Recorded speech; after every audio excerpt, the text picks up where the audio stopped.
Lifestyles Committee, beach project. I'm sure that everybody is anxious to get on the beach. Some are so anxious they're breaking the rules and going on the beach anyway. The groins are still being installed, and it's just taking more time than we anticipated. It looks like it'll be mid-March before they're completed. However, this process is going to hold that 200,000 cubic yards of sand in place for a much longer period of time. So it's going to be worth the wait. With that amenity revitalized to that extent, the board is working on coming up with additional rules and regulations for that particular area, and we will roll those out. Lifestyles are going to look at it one more time, and then it needs to come to the board for approval, and then we'll get it out to you. We replaced the phone system. It was wreaking havoc with everyone, and it ended up being a software problem from the provider we were using. So we ditched the entire system. The board gave us permission to do it right over the Christmas break, and it's installed. We still have a few glitches here and there, but all in all, it's working very, very well. Okay, donations were down a little bit to the Conservancy Foundation. I don't know what that's about, but if you haven't donated, it's tax deductible. I encourage you to do that. And we spent, a good sum of money on rebuilding the Cypress Boardwalk. All the funding for that rebuilding the Cypress Boardwalk came out of that fund. Didn't come out of your assessments. It came out of those tax deductible dollars. Tennis courts, 6 of the courts have been upgraded. We're working on water coolers right now. They have a brand new $25,000 maintenance vehicle, which they love. The other one was 25 years old. Woodhog, it's still in the shop. The engine is being rebuilt. David and I talked with the mechanic that has it. It's a huge diesel engine. It's up in Columbia. They're starting to put it back together. And they think that maybe, I don't know, the end of next week, David, maybe? All right, so there's some, and we seem to be doing okay holding our own with you guys cooperating with pulling back on the amount of debris you're dropping off so we don't get backed up. There's a group trip to Portugal. I think many of you are aware of that. Some of you are going on that trip. We officially have trademarked the logo and name of Hilton Head Plantation after God knows how many years. And Bob Lamb came up with that idea at a communications committee meeting. And then Pippi was assigned to it and ran with it. And just about 2 weeks ago, we received notice from the Attorney General of the state of South Carolina that they are officially logoed. The board has contracted with a firm by the name of Half to do the groundwork for a capital improvement assessment. There'll be more on that as it moves along. I'm not going to go through all these. The leisure paths, we've done major work on the leisure paths, and we're going to continue to do that. We once again raised the budget for that, and hopefully you've seen all those improvements. Maintenance staff, the bocce courts, there's 2 new bocce courts, there's shade, there's pavers, and I think they start their season this weekend. There's a ladies' night out scheduled, the RV boat storage area, there's new numbers in there if you use that facility. The Easter Sunrise service is coming up. I already talked about Pine Island. The 2025 audit is in progress. As soon as it's done, we're going to have a meeting of the board and the Finance Committee. They will approve it. Once it's approved, we will email it out to everyone, and we'll have copies at the annual meeting for everyone. The Island Packet, and I don't know how many of you still get the Island Packet. I have to get it. There was an article on assessments, and we were 3rd from the bottom.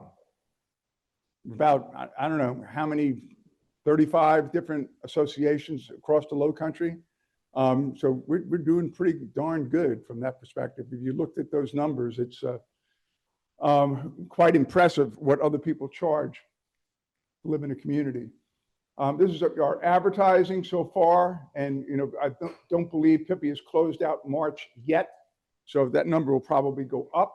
These are things I have to point out to you about weapons and alligators, and don't feed them. Those of you who just moved here, there are all sorts of critters here. There are alligators, there are coyotes, there are bobcats, there are snakes, there are spiders. And if you leave them alone, for the most part, they're going to leave you alone. However, you don't mess with them. If you mess with them, they'll mess back with you. If you fish and they go after your fish, give them the bloody fish. Not worth it. You know, every once in a while in my 26 odd years being here, we've had a conflict with an alligator. Very, very rare. But it's usually you walk your dog too close to the lagoon, you get between a mama gator and her babies, and you get in trouble. So just be aware, you know, use common sense. I can't get rid of all the alligators. They're protected. I can't get rid of all the coyotes. I can't get rid of all the bobcats or the snakes, or as much as Vanessa would like me to get rid of all the spiders, I can't get rid of all the spiders either.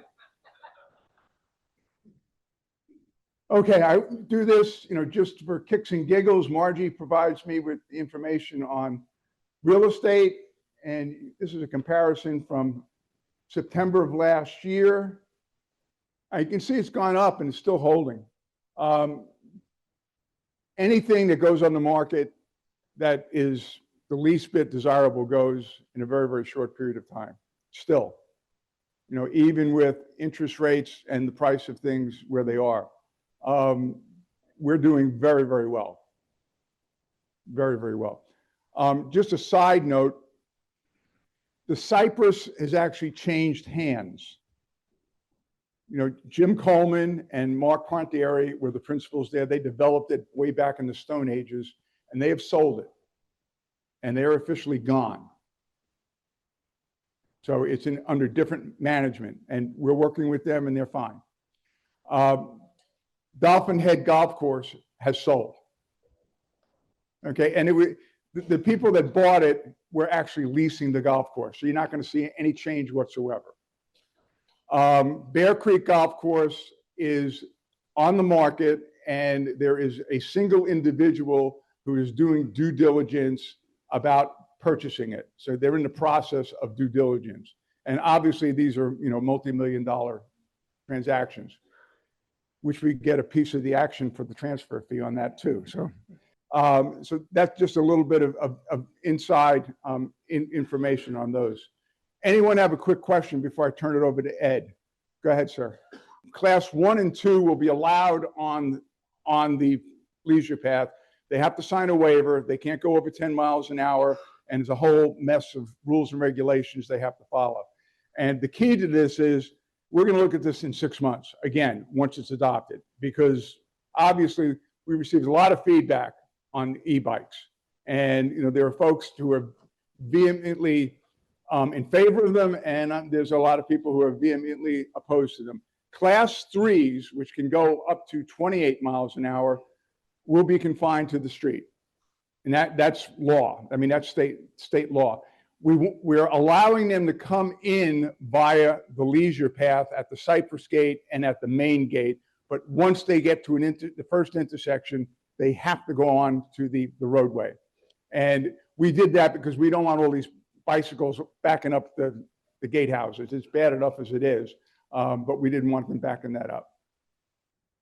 What's the story on the renovation, rebuilding of the Plantation House? It has been placed on hold. This company called HAF has been tasked with assessing 5 different projects.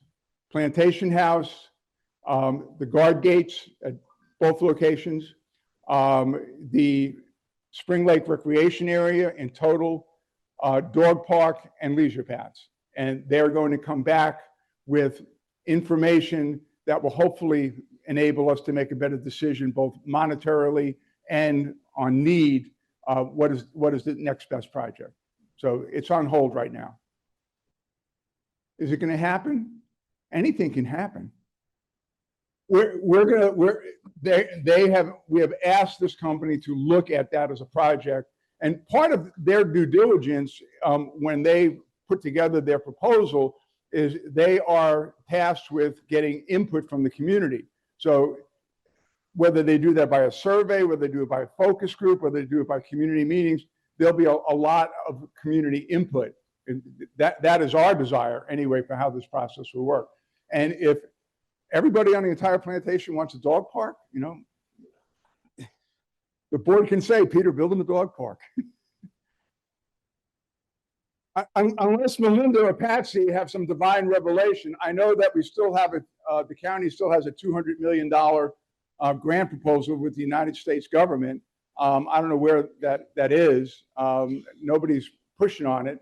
I know that there was talk about from the town level for the corridor between Windmill Harbor and Spanish Wells Road, or was it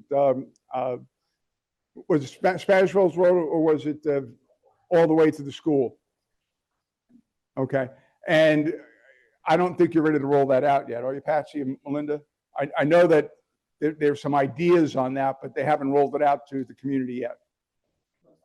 And we would love the town has done so much on Main Street, but we would love for you to do leisure paths and bike lanes and fun stuff on Main Street as well. Oh, the question was, are we allowing non-residents to access Hilton Head Plantation via the bike and leisure paths gates? And the answer is yes, if they are a guest, if they have a guest pass, and no, if they're not. Now, the problem with that is that you all know if somebody gives out the code, which probably every junior and senior and sophomore in the high school knows, very hard to control that. No, they felt that it was part of a lawsuit. They actually, when they replaced that cell tower with a more modest version, they put it on someone's private lot. That's why it's coming down. We told them to do this 2 years ago.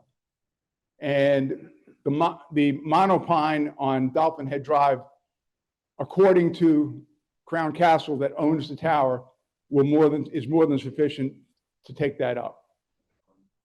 We've had discussions and we have left it to the private marketplace. You know, if eventually I believe that the electrical equipment is going to become more efficient. In a lot of stores, they're not even selling the gas equipment any longer, but we're not going to force people not to use it.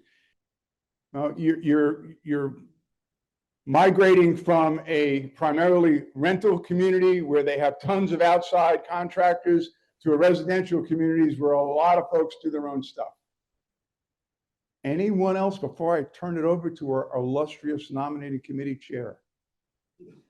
All right, Ed, you are on. Do I need to give this to somebody else, Pippi? First of all, it's great to see so many people here. I've got a few questions that were handed in, which we'll get to later on. I'd like to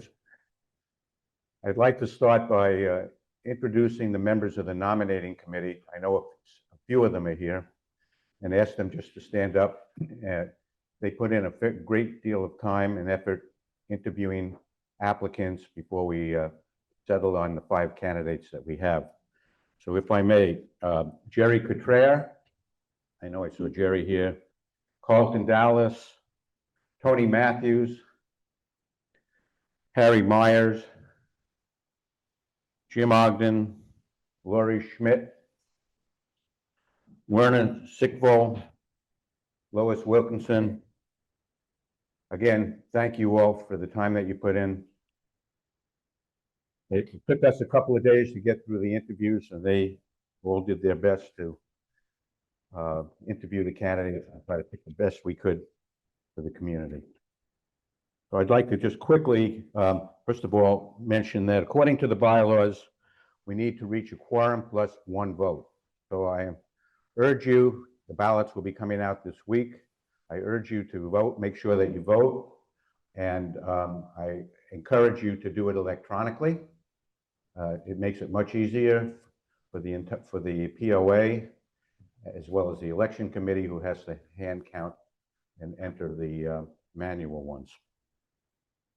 The candidates are going to be presenting in the order that they were randomly selected by the election committee. When I get to the questions, I'm going to do the same thing, except I'm going to one by one change the order so that none of them ends up having to always be the first in line. They'll have 5 minutes to do their presentation, and they'll have 3 minutes each to answer the questions when we get to the questions. So I think with that, I'd like to start by, let me first apologize. Two candidates were not able to be here. They're out of town, but we were able to get them to videotape their presentations. And so the first presentation will actually be the video from John Gersley. Are you ready, Pippi? Good afternoon. My name is John Gersley. I live at 3 Cottonwood Lane here on Hilton Head Plantation with my wife, Dee.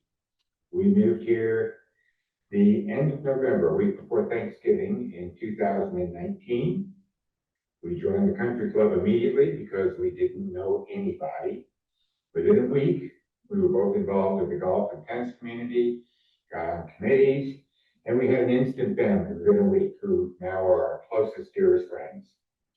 In terms of my early education, I spent the majority of my childhood in Westport, Connecticut, where I graduated, went on to Indiana State University, where I majored in pre-law. I also ran track there for 3 years, as well as holding down a full-time job at a trucking company my senior year, where I worked 3 to 11:30 at night, because I was at that time married, and my family said, if you can be married, you can take care of yourself. So that's how that went.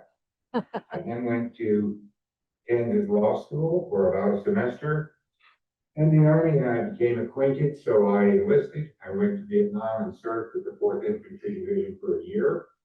I returned, finished law school in 2 years so that I could save a year of living time.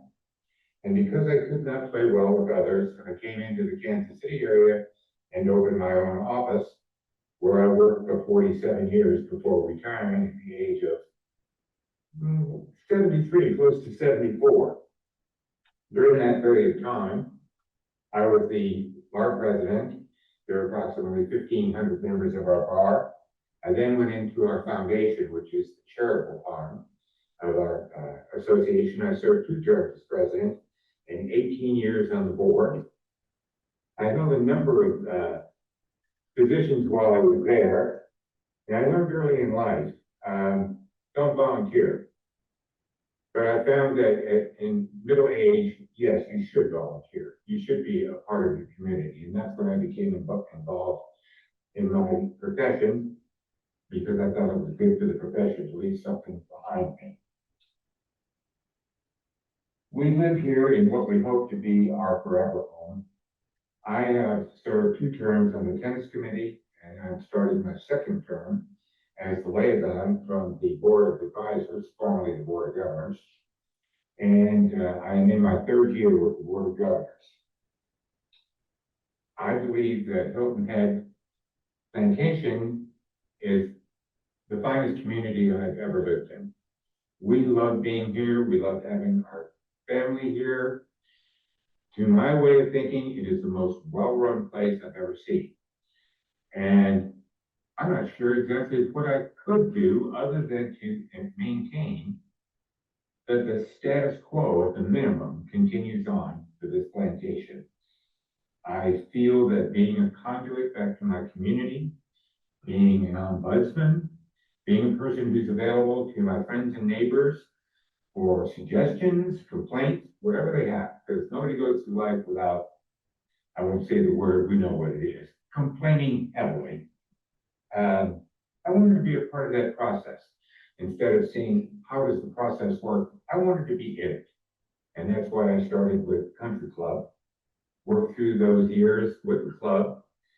And about 3 months ago, I decided I think it would be a good thing to spread out a little bit more and become a part of the community as a whole, as opposed to just the Country Club. And that's why I'm here today. Hopefully I will have your support to continue on in this endeavor. I appreciate your time. Thank you. Okay, our next candidate is Ellen Chen. You want to hold it or? I need to hold it because I can't reach you otherwise. Okay. Good morning. Good morning. Can you hear me in the back? If you can, please give me is that a no or yes? Okay, good. Thank you. Thanks again for coming. I have 5 minutes, so in the interest of time, I am going to ask you to read the plantation living with PP's wonderful description of each candidate, and rather than belaboring.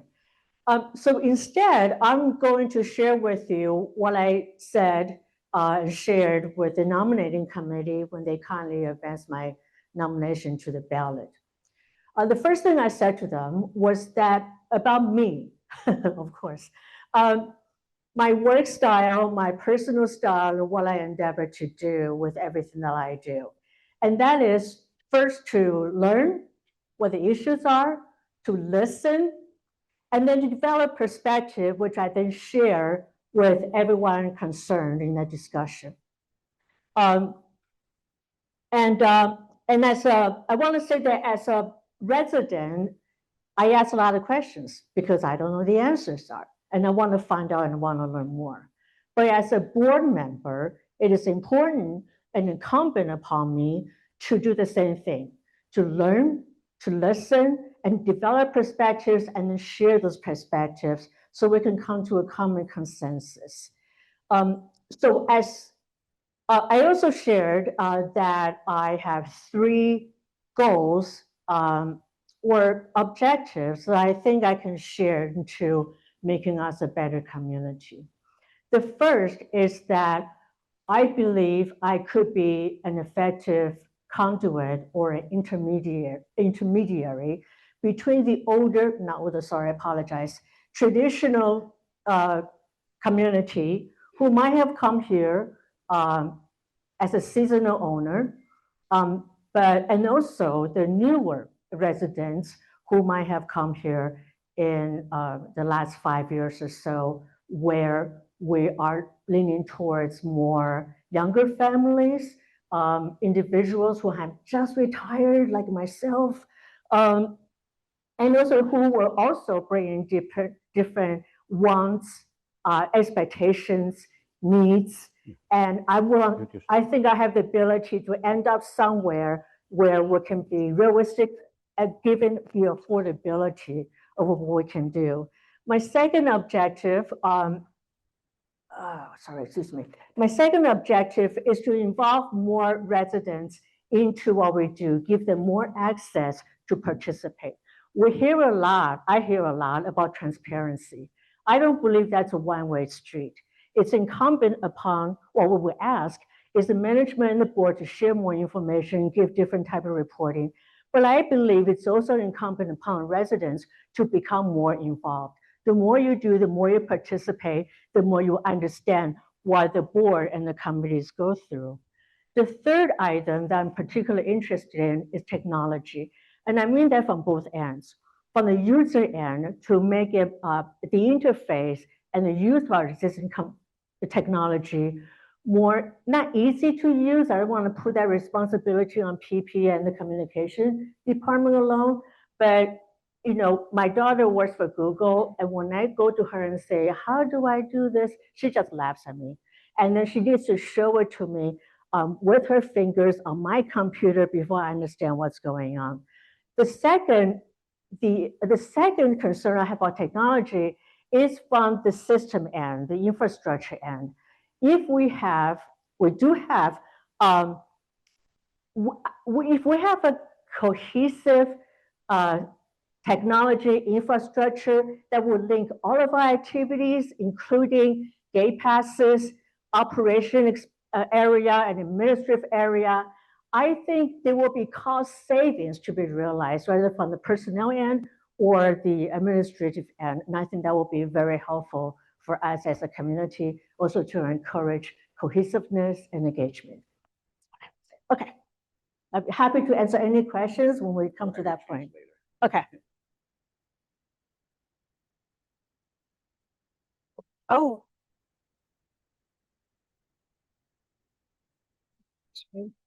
The next candidate is Keith Schlegel. We have to tag him before he can come up here.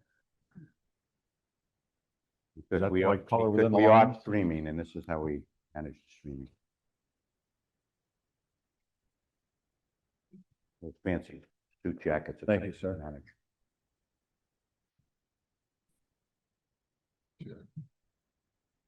Good morning, everyone. Thank you very much for coming. Welcome. Sorry if I'm getting pushed. My name is Keith Schlegel. On the- Been a resident here for about 8 years. I think that Hilton Head Plantation is an absolutely fantastic community. I'm running for a second board term. Currently serve as treasurer. I've served 4 years on the finance committee, 3 years on the security committee, to try to get a real sense of what goes on here and to help participate in the leadership of the community. My career was in banking and corporate finance. I moved from middle market commercial banking teams to running groups that did highly leveraged merger and acquisition financing. I tell you that because throughout my career, I spent time with hundreds, if not thousands, of different companies, evaluating not only the financial aspects, their forecasting, their budget, and their performance to budget, but also management teams and managing a $500 million portfolio, meeting with those management teams on a quarterly basis. So I think that's given me a sound financial analytical ability. I also think it's given me a good sense of people. And I think you need both of those things to make operations work. We are very fortunate here, as others have said, to have a phenomenal team. Both financially and on an operating basis, Hilton Head Plantation is in outstanding shape thanks to the people that work here. So thank you guys very much. I think that as John mentioned in his video, giving back is an important thing. So I'll also mention that I volunteer at Second Helpings. I volunteer at Deep Well. At Deep Well, I started moving furniture for about a year, their donated furniture. A year or so of moving 400-pound sleeper sofas down 14 stairs. I thought that, 40-pound bags of produce at Second Helpings is probably a little bit easier to move. But I continue to work with Deep Well. I'm grateful that they have invited me into their Santa shop. I spend 6 weeks doing, 10 or 12 different runs to pick up toys. They serve 800 families at the holiday times, Christmas shopping for kids who would not have a Christmas.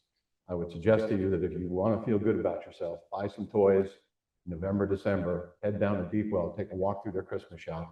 It is just a phenomenal experience, a very rewarding experience. I also spent some time with the town because I wanted to learn a little bit about the town of Hilton Head, and I'm grateful to town council for appointing me onto the ATAX committee. Last year I served as chair, and we distributed $4.1 million to 35 agencies, not-for-profits involved in both tourism and cultural activities. So for those of you who have some time on your hands, there are just so many opportunities to get involved. Some of those opportunities are here at Hilton Head. Chrissy and her team have accommodated over 60 clubs here in the plantation. Some of them recently started by, for example, our own John Shalhoub, who started the barbecue club 60 days ago and now has 90 members. Serving after. The activities group annually provides over 900 fitness classes, 7 free concerts, 9 holiday themed events, and numerous educational seminars. Our security group, you see them at the gatehouse with a quick wave and hope they don't stop you. These officers are here 365 days a year, 24/7. They respond to over 4,000 calls for service from our residents, and they complete 150,000 patrol miles a year. So I hope that you can thank some of these people as you see them. We mentioned what the kind of shape is that we're in. Fund balances came up. 2016 year end, right after Hurricane Matthew, we had a total balance of $4,104,000 in our fund balances. At year end this year, we'll have $10,070,000. It's a $5.966 million improvement after spending $4 million on Hurricane Matthew and $4.5 million on Dolphin Head. So we're in good shape. My objective is to continue to work with this board, to work through the 10-year capital plan that we've instituted with a professional advisor to give us a map on that, continue to listen to you people as the voice of the community, and to be sure that we are as open with you as we possibly can be, and we listen to you. And we improve our technology along the way. Thank you all.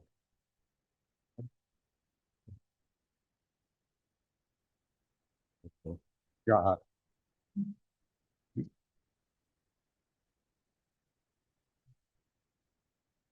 Our next candidate is John Chalou. He just told, you heard about the barbecue committee. He's going to serve barbecue at tonight's program. Wow, thanks, Ed. I hope you're cooking it. By the way, our 90th member was board member David Barnum. David, I think you're here today. Thank you. I can't wait to see 100. Thank you to the POA for this event, and also thank you to all the candidates for their willingness to serve. I was born and raised in Massachusetts, a town called North Andover. Grew up playing music, and that is also where I met my wife, Martha. I think might be here. Yep, she's in the back. Great. So as I mentioned, I had a passion for music, and that's where I built my career. I started out in musical instrument retail in the Northeast, working for a large retailer, where I learned the ins and outs of basic small business. However, I soon was recruited by a company called Yamaha. You might know them for their motorcycles, maybe their outboard engines or golf carts.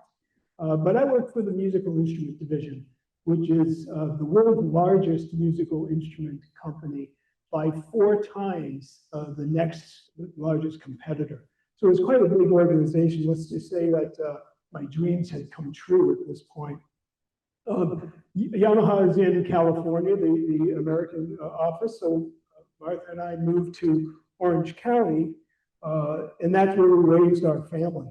At Yamaha, I gained executive level experience in sales and marketing, as well as finance and administration. I was certified in global leadership at Hitotsubashi University in Tokyo, and trained in corporate finance at Chapman University in Orange County. The biggest thing I learned during my years, I often tell people, I had a great long 26-year career at Yamaha, but it was towards the very end, especially around the pandemic time, where we learned a lot about modern leadership and what it took to run an organization in these times. And I learned a lot about trust and about being accountable and clarity in our communications. And that's where most of my experiences lay towards the end of my career. We moved to Hilton Head in 2023, and very quickly after that, in 2024, I retired. Because who wouldn't want to retire once you're here? My last position was vice president at Yamaha. Martha and I love this community. It's a beautiful community, coastal, and we enjoy boating quite a bit. We enjoyed biking and also learning the history of the Low Country. It's been great fun for us. Many of you might know me as the guy who walks a small golden retriever down High Bluff Road. I get a lot of honks, but that's my dog Charlie, and he loves it there. But actually, some people say he walks me. I don't disagree. For volunteering, I volunteer as a small business mentor with SCORE, who's funded by the Small Business Association. And I specialize in helping clients in the musical industry and clients specifically in Hilton Head. I'm the Vice Commodore of the Yacht Club, President of the Barbecue Club, member of Bocce, Craft Beer, Men's Java, Garage Band, Acoustic Garage Band. I can't stop playing because I still think I'm going to be a rock star. Martha and I chose HHP for many of the same reasons that you did. We love the vast amenities, beautiful, the beauty of the nature here, but we also very much appreciate the low POA assessments and realize how critical that is to making our choice here. The current board has done a fantastic job increasing the communication with the members, and I plan to enhance that and build upon that. Our community has a lot of decisions to make, as you heard Peter talk about earlier, a lot of new projects to come. And I love these projects. I think they'll be good for us, and I realize we have got to make these decisions within the confines of the finances that are available to us. We cannot overspend, and we cannot underdevelop. I think that is critical for us. And the way for us to get there is through constant and open communication from all of you and all of the residents. I encourage you to be involved and to join a committee and to let us hear your voices. And I encourage everyone on the board to participate in that two-way communication. And that's how we will get through the best data-driven decisions that we can make. So thank you very much, and I appreciate your. Thank you.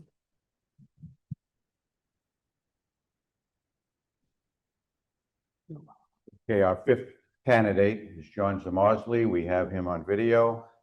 And I'm going to give Pippi a chance to, or whoever's running the controls, to set it up and run it.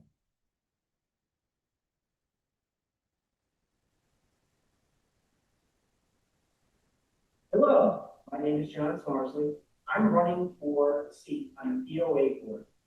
First of all, I want to apologize. My wife and I are avid hikers.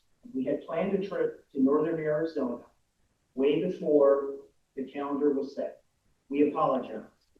Please understand that the board will be my top priority going forward. I am a father of 4 grown children. I am a business owner. I'm involved with many local nonprofits and my local church, and I love to travel. As a resident for 2 decades, I still love the scenic view driving down Whooping Crane. I still go to Dolphin Head, look over the Broad River, and can't believe I live here. Why am I running? For 2 reasons. One, I want to continue the history of protecting, maintaining, and conserving our little corner of paradise.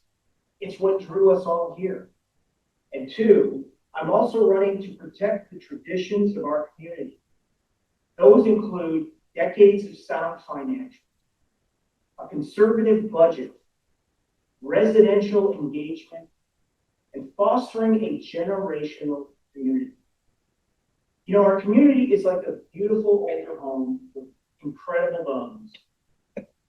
Yes, it requires maintenance, updated tweaks here and there, always a fresh coat of paint, and maybe an addition or 2. My point is, I'm running to protect the natural beauty and traditions of our community, not to change it into something unrecognizable. This is the basic reason that we all love HHP. If you agree the beauty and traditions of our community must be upheld, please vote for me, John Zamorsley, the bald guy.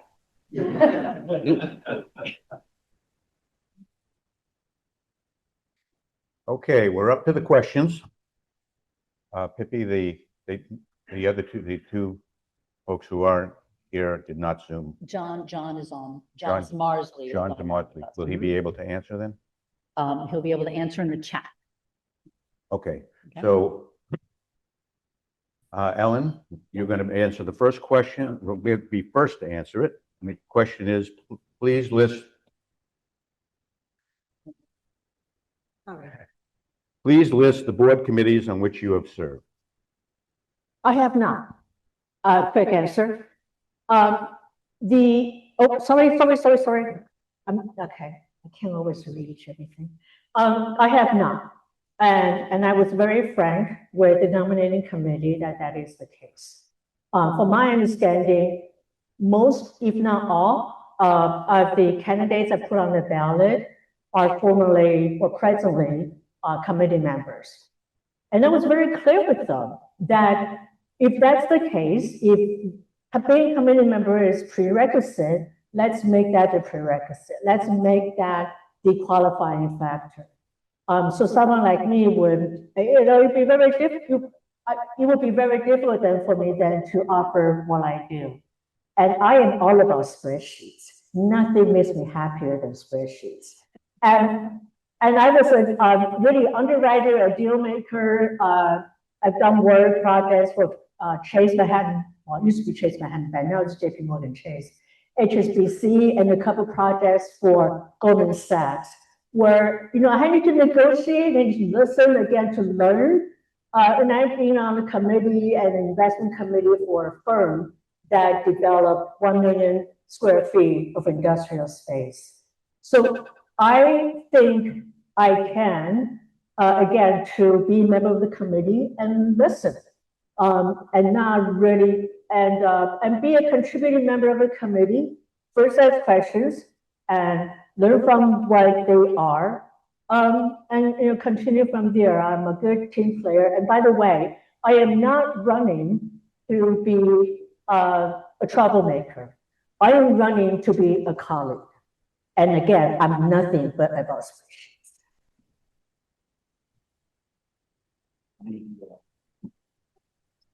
I keep forgetting. Oh, Keith, I'm sorry, Keith's next. Oh, sorry, Keith. Oh, Keith, okay.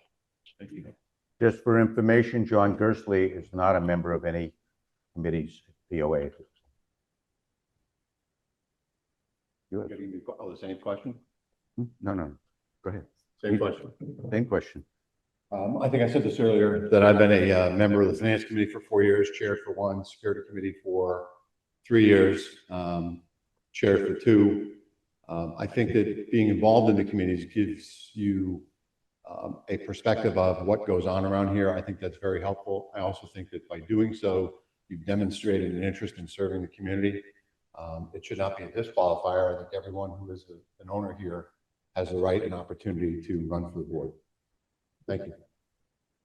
Yes, I owe it to John.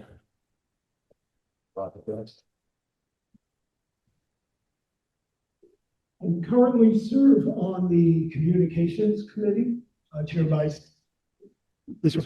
He's totally close. Okay, both. Okay, I got it. Currently serving on the Communications Committee, chaired by Steve McManus. Steve, and Pippi is on the committee with me as well.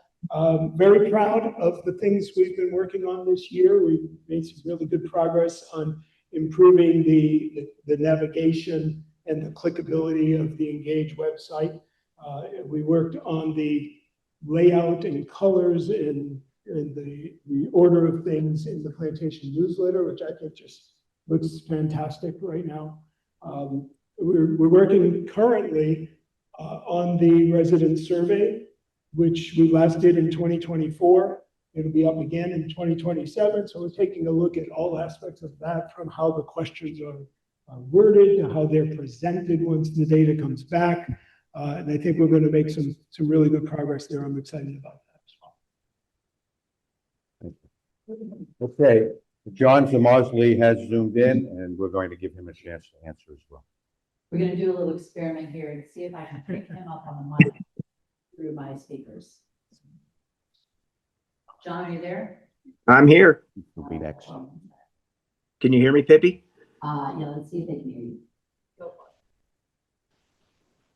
for Can you all hear me? No, it. they're saying no, but so. Go ahead, John. Hello, can you hear me? Yeah. Perfect. Thank you all for having me. I'm in beautiful Sedona, Arizona right now. As I said in my video, avid hikers. We've already logged in over 70 miles, I believe. So very tired, but looking forward to more. I've served on the Finance Committee for the last 2 years, and I learned quite a bit. I decided to get involved primarily because of the many years I've lived in the community. I've been through the banking crisis of 2008 in Hilton Head Plantation, where my own house dropped 27%. And then I suffered through horrendous Hurricane Matthew, which, if you weren't here, was unbelievable. The impact on our community was shocking. And yet we were able to get through that by maintaining financial stability and protecting the residents' property values. They're back up, obviously, all-time highs. So I got involved primarily to keep that tradition going forward, because we're in an unknown environment, and God only knows what'll happen next. So that's why I got involved. Thank you, Ed. Thanks, John. Before I forget, I want to let everybody know that when we're done with the presentations, our candidates will be sitting over here to the left to talk to you directly. So feel free to step up and speak to them individually. Our next question, Keith is going to start. Question is, how do you feel about speed cameras in the plantation that automatically generate tickets? Now, I'm going to leave the question here for you.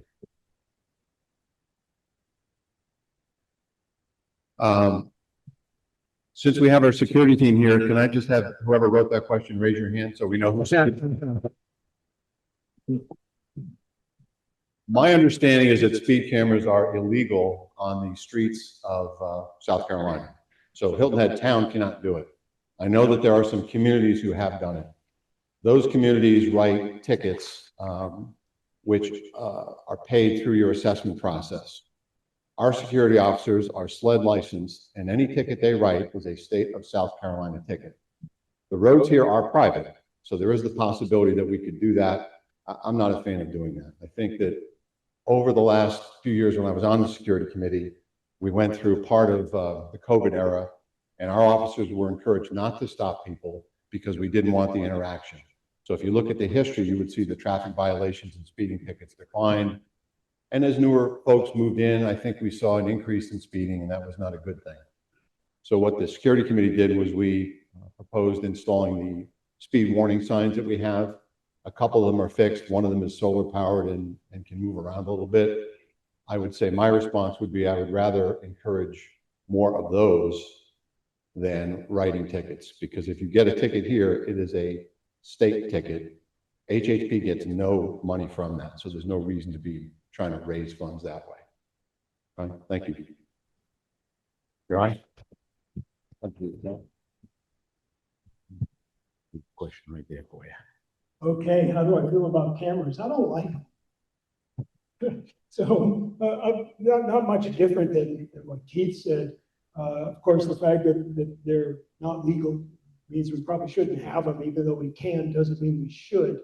I encourage us all to follow the rules of the road. I think for the most part, most of us do. I travel the roads quite frequently, and I don't encounter a lot of issues or problems. You're behind the gates. We're a comfortable community. We know each other. I don't want to see you getting tickets from a robot. I don't think that's necessary. But I do think the rules of the road are important, and our team does a good job. We're going to hear from John Zamozli next. John, whenever you're ready. Okay, thank you. I kind of pretty much, can you hear me? Yep. Okay, I agree with, for the most part, with what was just said. Personally, I'm against speed cameras. I believe they're not, I'm glad they're illegal. Let's put it that way. I believe that I agree with Keith. I think the speed indicators are a great investment. I think they do control the speeds around our plantation. I think people, when they get at that flashing light saying too fast or whatever, it slows them down. I've seen it. It's happened to me. Sometimes I'm daydreaming, don't realize it. So I think spending time on those type of devices work best, as well as, getting our security out there. Having the cars out there just sitting there. I mean, I've seen them now, and that helps too. A lot of the newer residents sometimes forget, it is 35 miles an hour on Whooping Crane, and they're thinking they got to get to work or get to the store, and they're doing 50. So that's kind of my feeling on speed cameras. Thank you, Pippi. And Ellen, you're the last. Okay, I was once in Oakville playing tennis, and I guess I sped. In 2 days later, I got a letter from their POA with my picture of my car saying what speed I was going. It was annoying, and I was kind of, working me up a little bit. I don't think we should do that necessarily. I think that people who speed on our roads probably have not walked on the roads with your dog or morning walk very often, because it is dangerous. So maybe the other ways of doing it, if, we need to pay money, assessor money to monitor it, and we don't get the money for it. I don't know about that proposition. But maybe we can put up speed bumps. Maybe we can do more public education. Some community feedback. So another thing to learn. Okay. Okay. That's it. Okay. That's what I call community feedback. Okay, John, you're up first for the next question. Do any of the nominees plan on bringing the HHP name change up again?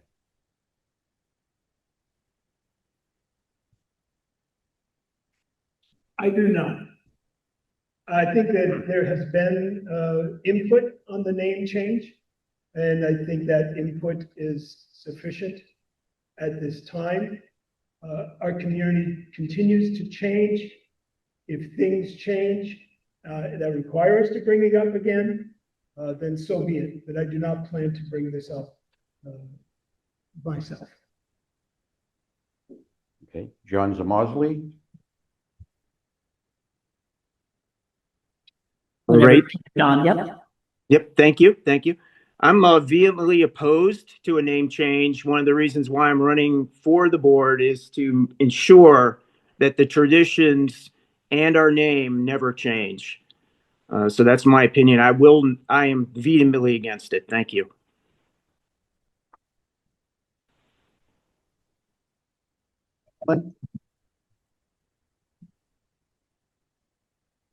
Okay, so I knew that when I came down to South Carolina from New Jersey, lots of things are going to change. For instance, I used to drive a Mini Cooper. Now I drive a truck. What I actually did not expect, out of my own ignorance, is how name change became such a divisive, controversial topic. My suggestion would be to let it ride, let it sort of sit with us, and let some time go by. And if it's an issue again, if that's what the community wants. Currently, I don't have, I don't have any preference or any particular opinion to say about that. But based on my business experience, branding is everything. So that may be something we want to think about.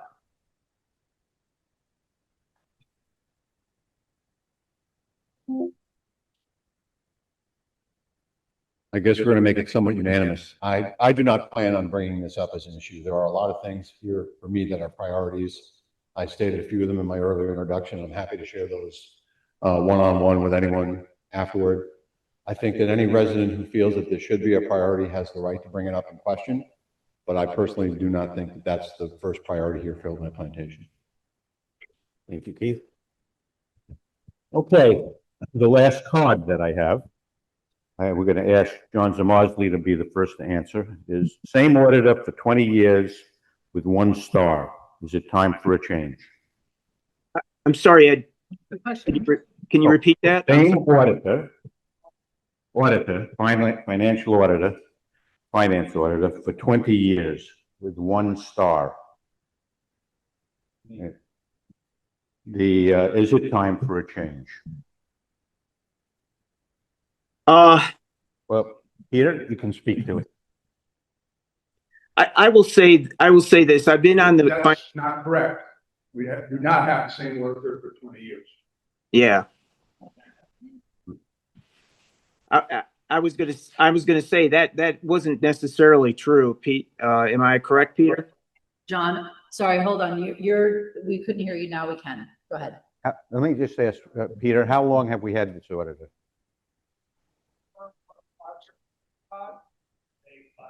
And then we change the lead auditor every 3 years, every 5 years. Yeah. Okay.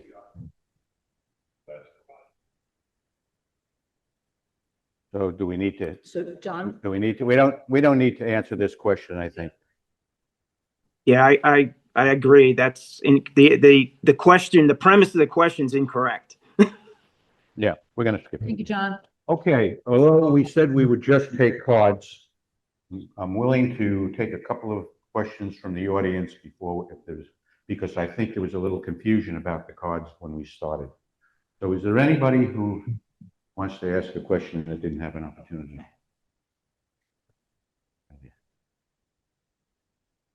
I have a question. I wanted to know if ICE is allowed to come into our plantation. The question, this is for Peter, is ICE allowed to come into our plantation? I believe the answer is yes, they are. If they have a legal right to be here, yes, they do. And I think the security discussed that with Beaufort County, and they have a right to be here. Okay. Have they been here, to our knowledge? Absolutely not. Okay, I didn't see any other hands. I'll give you one last chance.